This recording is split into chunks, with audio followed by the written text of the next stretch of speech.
আসসালামু আলাইকুম, কেমন আছেন সবাই? আশা করি সবাই ভালো আছেন। তো ভয়ঙ্কর সব ভূতের গল্পে আপনাদের স্বাগতম। আজকে আমরা ভয়ঙ্কর কিছু গল্প শেয়ার করব, আশা করি আপনাদের ভালো লাগবে। তো আমাদের এত আয়োজন শুধুমাত্র আপনাদের একটু বিনোদন দেওয়ার জন্য। আমাদের ভিডিওগুলি যদি আপনাদের ভালো লেগে থাকে তাহলে অবশ্যই আমাদের ইউটিউব চ্যানেলটা সাবস্ক্রাইব করবেন। তো চলুন বেশি দেরি না করে আজকের গল্পগুলো শুরু করা যাক। গ্রামের নাম ছিল পোড়াগাছা। জনবসতি কম, সন্ধ্যার পরপরই এলাকা শুনশান হয়ে যেত। গ্রামের এক কোনায় বড় একটা বাস স্ট্যান্ড ছিল। দূর দূরান্ত থেকে আসা বাসগুলো রাতে এখানে বিশ্রাম নিত। বাস স্ট্যান্ডের পাশে কয়েকটা চায়ের দোকান, ছোট খাবারের হোটেল আর কিছু গ্যারেজ ছিল। তবে এলাকাটা নিয়ে নানা গুজব ছিল। লোকমুখে শোনা যেত গভীর রাতে এখানে অদ্ভুত কাণ্ড ঘটে। কেউ দেখেছে সাদা কাপড় পরে একটা মেয়েকে, কেউ শুনেছে কান্নার আওয়াজ, আর কেউ কেউ বলতো এখানে মাঝে মাঝে বাসের হেডলাইটের সামনে হঠাৎ করেই কেউ এসে পড়ে, কিন্তু কাছে গিয়ে কাউকে পাওয়া যায় না। আমি এই বাস স্ট্যান্ডের পাশে চায়ের দোকানে প্রায় আসতাম। রাতে বাস ড্রাইভারের গল্প শুনতে আমার ভালো লাগতো। গ্রামের মানুষ আমাকে চিনত, কারণ আমি শহর থেকে পড়াশোনা করে গ্রামে ফিরেছি বাবার জমি জমা দেখাশোনার জন্য। একদিন রাত 10টার দিকে আমি বাস স্ট্যান্ডে চা খাচ্ছিলাম। পাশের বেঞ্চিতে এক রিক্সাওয়ালা বসেছিল, ওর নাম রাব্বানি। তার রিক্সা একটু দূরে দাঁড় করানো ছিল। শুকনো গায়ের মানুষ, মুখে পানের দাগ, চোখে ক্লান্তি। আমার পাশে বসে এক বাস ড্রাইভার, নাম লাল মিয়া। চায়ের কাপে ফু দিতে দিতে বলল, ভাই এই জায়গাটা ভালো না, কাল রাতেও এক ড্রাইভার নাকি কিছু দেখেছে। আমি হাসলাম আর বললাম, তুমি বুঝি ভূত বিশ্বাস করো? লাল মিয়া গভীর মুখে বলল, বিশ্বাস না করলে কি, নিজের চোখে দেখা জিনিস তো আর অস্বীকার করতে পারি না। রিক্সাওয়ালা রাব্বানি এতক্ষণ চুপ ছিল। এবার সে হঠাৎ করে বলল, আমিও একদিন কিছু দেখেছিলাম। আমি কৌতূহলী হয়ে গেলাম, জিজ্ঞেস করলাম কি দেখেছেন? রাব্বানি চুপচাপ আমার দিকে তাকিয়ে রইল। তারপর ধীরে ধীরে বলতে লাগলো, গত বছর এই সময় শীতের রাত বাস স্ট্যান্ডে যাত্রী নামিয়ে একা ফিরছিলাম। রাত তখন প্রায় 1:30 বাজে। ফাঁকা রাস্তা, বাতাসটা ভারী লাগছিল। হঠাৎ দেখি রাস্তার ধারে একটা মেয়ে দাঁড়িয়ে আছে। লম্বা সাদা কাপড় পরা, চুলগুলো লম্বা, মুখটা স্পষ্ট দেখা যাচ্ছে না। আমি ভেবেছিলাম নিশ্চয়ই কেউ অপেক্ষা করছে, কিন্তু রিক্সা একটু এগিয়ে নিতেই দেখি মেয়েটা আমার পাশে দাঁড়িয়ে আছে। আমার শরীর হিম হয়ে গেল, গলাটা শুকিয়ে গেল। চোখের সামনে মেয়েটা, কিন্তু আমি জানি কয়েক সেকেন্ড আগেও সে অনেক দূরে ছিল। আমি আর দাঁড়াইনি, প্যাডেল মেরে সামনে চলে এলাম। কিন্তু কিছু দূর যেতেই মনে হলো কেউ আমার রিক্সার পিছনে বসেছে। পিছনে তাকিয়ে দেখলাম কেউ নেই, কিন্তু একটা ঠান্ডা বাতাস যেন আমার গায়ে লাগছে। আমি আর পারছিলাম না, জোরে প্যাডেল মেরে স্ট্যান্ডের দিকে ফিরে এলাম। সেদিনের পর থেকে রাতের বেলা আমি ওই রাস্তা মারাইনি। রাব্বানির কণ্ঠে সত্যিকারের ভয় ছিল। আমি হাসলাম না, কারণ তার মুখ দেখে মনে হচ্ছিল সে সত্যিই কিছু দেখেছিল। তারপর কয়েকদিন কেটে গেল, আমি এই ঘটনাটা ভুলেই গিয়েছিলাম। এক রাতে কাজ শেষে বাড়ি ফিরছিলাম, তখন বাজে প্রায় 12টা। আমার মোটর সাইকেলের পেট্রোল কমে গিয়েছিল, তাই ভাবলাম বাস স্ট্যান্ডের পাশে দোকান থেকে এক বোতল পেট্রোল কিনে নিই। বাস স্ট্যান্ডে পৌঁছাতেই দেখি চারপাশে কেমন একটা অস্বাভাবিক নীরবতা। সাধারণত এই সময় কিছু বাস দাঁড়িয়ে থাকে, চায়ের দোকান খোলা থাকে, কিন্তু সেদিন পুরো এলাকা ফাঁকা। একটা বাস দূরে দাঁড়িয়েছিল, কিন্তু আশেপাশে কোনো মানুষ নেই। আমি বাইক থেকে নামতেই শুনলাম খুব হালকা একটা হাসির আওয়াজ, একেবারে মেয়েলি হাসি, কিন্তু কোথা থেকে আসছে বুঝতে পারলাম না। আলোটা একটু কমিয়ে সামনে এগিয়ে দেখলাম। দোকানটার দিকে তাকিয়ে দেখলাম দরজাটা অর্ধেক খোলা, কিন্তু কাউকে দেখা যাচ্ছে না। ভেতরে ঢুকে ডাক দিলাম, কেউ আছেন? কেউ সাড়া দিল না। আমি একটু ভয় পেলাম, কিন্তু নিজেকে সামলে রাখলাম।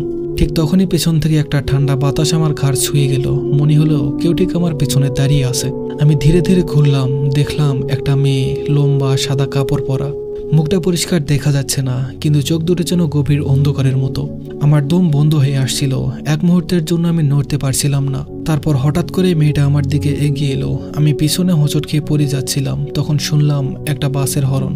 আমার চোখের সামনে মেয়েটা ধোঁয়ার মতো মিলিয়ে গেল। আমি তাড়াতাড়ি বাইকে উঠলাম, এক মুহূর্তেও দাঁড়াইনি। পাগলের মতো স্পিড বাড়িয়ে সোজা বাড়ির দিকে ছুটলাম।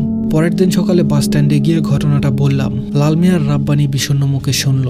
তারপর লাল মিয়া চাপা গলায় বলল, এখানে বছর 10 আগে একটা মেয়েকে খুন করা হয়েছিল।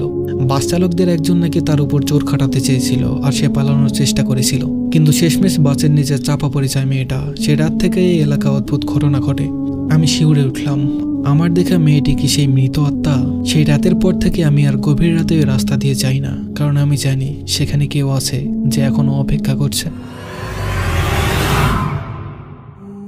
তো এই ছিল আজকের আমাদের প্রথম গল্প। আশা করি গল্পটা আপনাদের ভালো লেগেছে। আপনাদের সবার কাছে একটা রিকোয়েস্ট থাকবে, গল্পগুলো ভালো লাগলে অবশ্যই আমাদের কমেন্ট করে জানাবেন। আর নতুন নতুন গল্প পেতে অবশ্যই আমাদের ইউটিউব চ্যানেলটা সাবস্ক্রাইব করে দিবেন। তো চলুন বেশি কথা না বাড়িয়ে আজকের পরবর্তী গল্পটা শুরু করা যাক।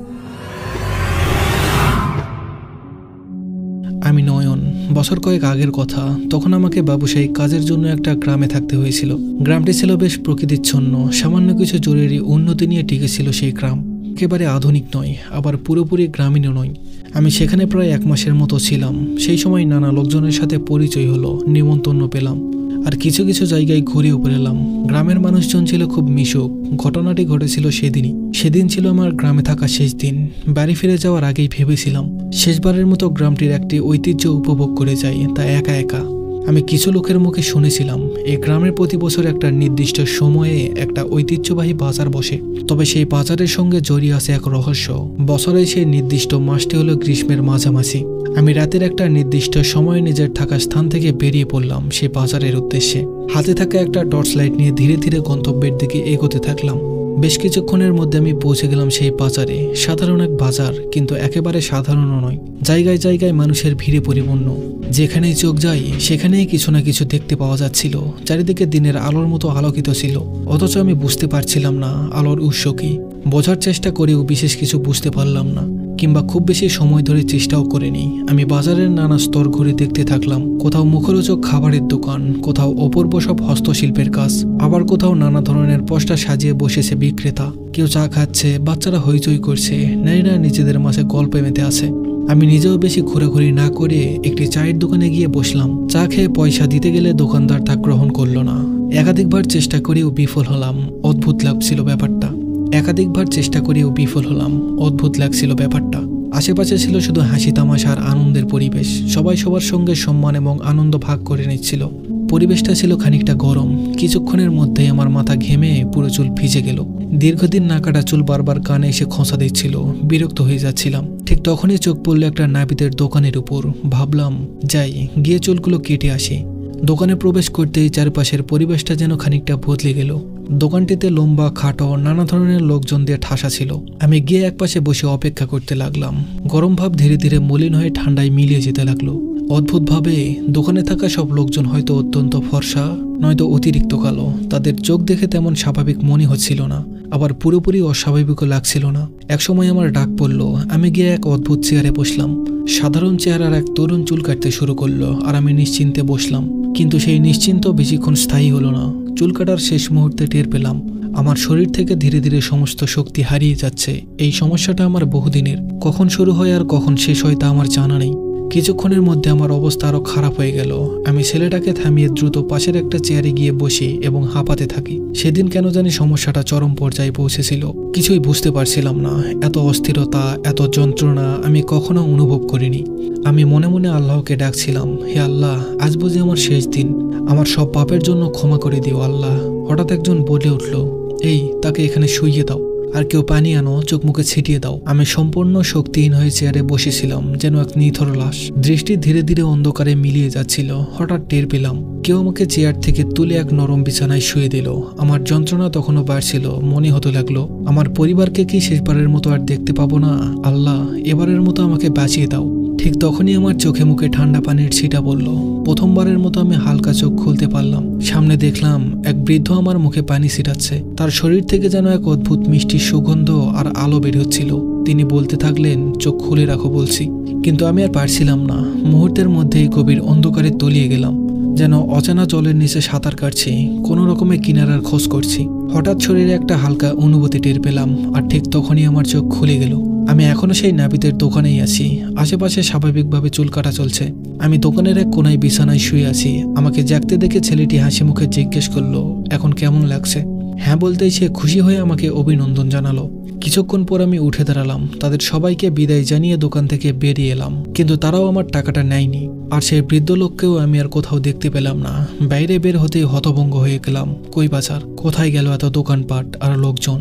লোকজন না হয় সরে গেছে, কিন্তু দোকান আর বাজারের জিনিসপত্র? শুধু দূরে একটা চায়ের দোকান দেখা যাচ্ছে, সেই দোকান যেখানে আমি আগে চা খেয়েছিলাম। কিছুটা হতবুদ্ধি হয়ে পিছনে ঘুরতেই দেখলাম কোথায় সেই চুল কাটার দোকান। অবাক হয়ে চায়ের দোকানের কাছে গিয়ে দাঁড়াতেই দোকানি এক অদ্ভুত হাসি দিয়ে বলল, আবারও আসবেন পরের বছর, এবছর বাজার শেষ। আমি কিছু না বুঝেই মুচকি হাসি দিলাম। সবচেয়ে অদ্ভুত বিষয় হলো, সেই রাতের পর থেকে আমার সেই জটিল অসুস্থ আর কোনোদিন হয়নি। তো এই ছিল আজকের আমাদের দ্বিতীয় গল্প। আশা করি গল্পটা আপনাদের ভালো লেগেছে। আমাদের এত আয়োজন শুধু আপনাদের জন্য, সেজন্য গল্প যদি ভালো লাগে অবশ্যই আমাদের কমেন্ট করে জানাবেন। আর আপনাদের সাথে ঘটে যাওয়া ভয়ঙ্কর গল্পগুলো আমাদের শেয়ার করতে পারেন। গল্প পাঠাতে অবশ্যই আমাদের ইমেল করতে পারেন। আমাদের ইমেল অ্যাড্রেসটা হলো sohanofficial111@gmail.com। তো চলুন বেশি দেরি না করে আজকের শেষ গল্পটা শুরু করা যাক। আসসালামু আলাইকুম, আমি মানহা। মানুষের জীবনে এমন অনেক ঘটনা থাকে যা মনে পড়লেই মেরুদণ্ড দিয়ে বয়ে যায় হিমেল হাওয়া। আজকে আপনাদের সাথে যে ঘটনাটি শেয়ার করব তা মনে পড়লে আজও আমি আটকে উঠি। আমার বাবারা দুই ভাই। ঘটনাটা যখন সূত্রপাত তখন আমার বাবার বিয়ে হয়নি। আমার বড় চাচ্চুর তখন নতুন নতুন বিয়ে হয়েছে। চাকরির সুবাদে তিনি বেশিরভাগ সময় বাড়িতে থাকতেন না। তখন বাড়িতে থাকতো শুধু আমার দাদা, দাদি, চাচি আর আমার বাবা। মূল ঘটনা শুরু হয় আমার চাচিকে কেন্দ্র করে। নতুন বিয়ে হয় তিনি আমাদের বাড়ির সম্পর্কে খুব বেশি কিছু জানতেন না। বলে রাখা ভালো, আমার দাদা বাড়ি ছিল একদম আজোপাড়াগায়। আমার দাদা বাড়ির চারপাশে ছিল প্রচুর গাছগাছালি, তাই দিনের বেলাতেও গা ছমছমে পরিবেশ বিরাজ করত। বাড়ির একদম গা ঘেঁষেই ছিল বিরাট একটা তেঁতুল গাছ। লোকমুখে শোনা যায় এই গাছটা নাকি বেশ পুরনো। অনেকেই বলতেন এই গাছটিতে নাকি গদরের মানে কোনো খারাপ কিছুর বাস আছে। গ্রামের ভাষায় যেটাকে বলে গদর। এবার মূল ঘটনায় আসি। তখন ছিল বর্ষাকাল, তাই দাদিমা চাচিকে দ্রুত রান্না সারতে বলেছিলেন। তখন অবশ্যই দুপুর 12টা বাজে, তবে আকাশ দেখে মনে হচ্ছিল সন্ধ্যা নেমে গেছে। সেদিন চাচু ছুটির কারণে বাড়িতে এসেছিলেন, তো চাচি তাড়াতাড়ি রান্না সেরে গোসল করতে গেলেন। ঠান্ডা পরিবেশে গোসল করতে তার বেশ ভালোই লাগছিল। গোসল সেরে সিঁড়ি বেয়ে উপরে উঠতেই তার চোখ গেল সেই তিতুল গাছটার দিকে। তিনি দেখলেন মানুষের মতো কিছু একটা গাছ বেয়ে উপরের দিকে উঠছে। দেখতে মানুষের মতো হলেও গায়ের রং কালো কুচকুচে। চাচি কিছু না ভেবেই সেটির দিকে পাথর ছুঁড়ে মারলেন। সাথে সাথে সেটি চাচির দিকে ফিরে তাকালো। চাচির ভাষ্য মতে সেটি দেখতে মানুষের মতো হলেও মুখ ছিল কুকুরের মতো, তবে দাঁতগুলো ছিল খুব তীক্ষ্ণ। চোখটা ছিল লাল টকটকে, যেন চোখের মধ্যে অগ্নি শিখে চলছে।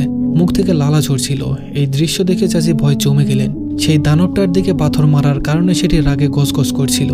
মুহূর্তের মধ্যেই সেটি চাচির দিকে ছুটে আসতে লাগলো। চাচি তখন এক চুল পরিমাণ নড়তে পারছিল না, কিন্তু সেটা চাচির একটু কাছে আসতেই অদৃশ্য হয়ে গেল। চাচি বুঝতে পারলেন তার হাতে থাকা তাবিজটির জন্যই তিনি প্রাণে বেঁচে গেলেন। এরপর তিনি ভয়ে ভয়ে বাড়ি ফিরলেন। তবে ঘটনা কিন্তু এখানেই শেষ না। সন্ধ্যার দিকে চাচির মনে পড়ে যে ছাদ থেকে কাপড় চোপড় আনা হয়নি। তখন মাগরিবের আজানের আর মাত্র কিছুক্ষণ বাকি ছিল। দাদি তখন উজু করছিলেন। চাচি বলেন তখন তিনি নিজের হুঁশেই ছিলেন না। তিনি কাউকে কিছু না বলে চুল খোলা রেখে ছাদে চলে গেলেন। ছাদে ওঠা মাত্রই তিনি কিছু একটার গোগানির শব্দ পাচ্ছিলেন। তিনি ভয়ে ভয়ে ছাদের দরজা খুললেন। কাপড় চোপড় নিয়ে ভেতরে আসতে যাবেন, তখন তার চোখ গেল তেঁতুল গাছের দিকে। তার সমগ্র শরীর কাঁপুনি দিয়ে উঠল। সেই দানবাকৃতির প্রাণীটি তার থেকে কয়েক হাত সামনে দাঁড়িয়ে আছে। তিনি প্রচণ্ড ভয়ে চিৎকার দিয়ে অজ্ঞান হয়ে গেলেন। চিৎকার শুনে আমার দাদি এবং চাচু ছাদে দৌড়ে গেলেন। চাচিকে তারা ছাদে অচেতন অবস্থায় পেলেন। তারা চাচিকে দ্রুত নিচে নিয়ে এলেন এবং মসজিদের এক হুজুরকে ডেকে আনলেন। হুজুর এসে চাচিকে ঝাড়ফুঁক করলেন, পানি পরা দিলেন। চাচির গান ফিরলেই তিনি বারবার ভয় চিৎকার করছিলেন। হুজুর তাকে কোনোভাবে শক্ত করলেন। হুজুর দাদাকে বললেন চাচির উপরে গদরের নজর পড়েছে। চাচি সেবারের মতো বেঁচে গেলেন। 2023 সাল সেবার ঈদে আমরা সকল কাজিন মিলে দাদা বাড়িতে বেড়াতে গেলাম। ঈদের 2 দিন আগে সকল কাজিন মিলে ঠিক করলাম ছাদে যাব, সেখানে গিয়ে আড্ডা দিব। যেই ভাবা সেই কাজ। রাত 12টা তখন। সকালে ঘুমিয়ে পড়েছিল। আমরা কাজিনরা সকলে মিলে চুপি চুপি ছাদে গেলাম যেন কেউ টের না পায়। চিলেকোঠার মতো একটা রুমে গিয়ে আমরা সকলে বসলাম এবং আড্ডা দিচ্ছিলাম। হঠাৎ মনে হলো ছাদে কেউ পা ঘষে হাঁটছে। তখন প্রচণ্ড বজ্রপাত হচ্ছিল, মৃদু বৃষ্টি হচ্ছিল। হঠাৎ বিদ্যুৎ চলে গেল। আমরা সকলে ফোনের ফ্ল্যাশ লাইটটা অন করলাম। আমরা কিছু একটার গোঙানির আওয়াজ পাচ্ছিলাম। হঠাৎ বাতাসের দমকা হাওয়ায় জানালাটা শব্দ করে খুলে গেল। বিদ্যুতের ঝলকানিতে দেখলাম তেঁতুল গাছটায় কিছু একটা ঝুলছে। ভয়ে আমরা চিৎকার দিয়ে নিচে নেমে গেলাম। সবাই জেগে গেল। দাদি সব শুনে আমাদের বেশ বকলেন। পরের দিন দাদি এক হুজুরকে এনে সমস্ত বাড়ি বন্ধ করে দিলেন এবং বাড়ির চারদিকে 4টা পেরেক পুঁতে দিলেন। গদর সম্পর্কে তিনি আর বেশি কিছু বললেন না। আমি আজও ভাবি কি ছিল সেটা। হয়তোবা চাচির দেখা সেই গদরই ছিল। তো এই ছিল আজকের আমাদের গল্পগুলো। আশা করি গল্পগুলো আপনাদের অনেক ভালো লেগেছে। গল্পগুলো ভালো লাগলে অবশ্যই লাইক কমেন্ট করে জানাবেন আর আমাদের চ্যানেলটা সাবস্ক্রাইব করে দেবেন। আর আপনাদের জীবনে ঘটে যাওয়া ভয়ঙ্কর গল্পগুলো আমাদের শেয়ার করতে পারেন। আমরা সেটা সবার মাঝে শেয়ার করব ইনশাআল্লাহ। গল্প পাঠাতে অবশ্যই আমাদের ইমেল করবেন। আমাদের ইমেল অ্যাড্রেসটা হলো sohanofficial111@gmail.com। তো দেখা হবে আবার নতুন কোনো ভয়ঙ্কর গল্প নিয়ে নতুন কোনো ভিডিওতে। সবাই ভালো থাকবেন, সুস্থ থাকবেন। ধন্যবাদ সবাইকে।